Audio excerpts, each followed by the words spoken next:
একটা রাস্তা মানুষের সময় বাঁচায় আর একটা ভাঙা রাস্তা পুরো দিনটাই নষ্ট করে দেয়। আজ আমি মদনপুর থেকে নয়াপুর দিকে আসতেছিলাম। রাস্তায় আসতেই দেখা গেল অপর পাশের রাস্তার কাজ এখনও শেষ হয় নাই। আমরা অনেক এখন জায়গায় রাস্তা যেহেতু ভাঙা, উঁচু নয়াপল্লীতে নিচু অবস্থা, ফলে চলাচল করতে বেশ সমস্যায় পড়তে হচ্ছে। সবচেয়ে কষ্টের বিষয় হলো ওই পাশের রাস্তায় অনেক বড় জ্যাম লেগে আছে। গাড়ির লম্বা লাইন, ধীরে ধীরে এগোচ্ছে সব কিছু। যারা প্রতিদিন এই রাস্তা দিয়ে যাতায়াত করে তাদের ভোগান্তি যে কতটা সেটা রাস্তায় নামলেই বোঝা যায়।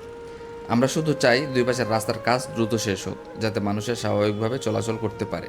আপনাদের কি মনে হয় এই রাস্তার কাজ আর কত দ্রুত শেষ হওয়া উচিত?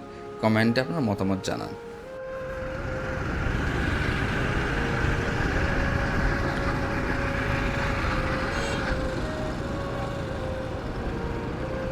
এই যে এখানে নতুন একটা ফ্যাক্টরি হইতেছে।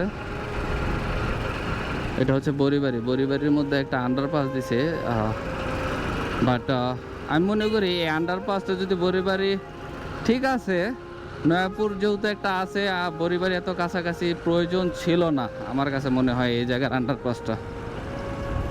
এটা আমার কাছে অন্তত পক্ষে অযৌক্তিক মনে হয়, যেহেতু নয়াপুর আন্ডারপাস আছে আর নয়াপুর এখান থেকে বেশি দূর না।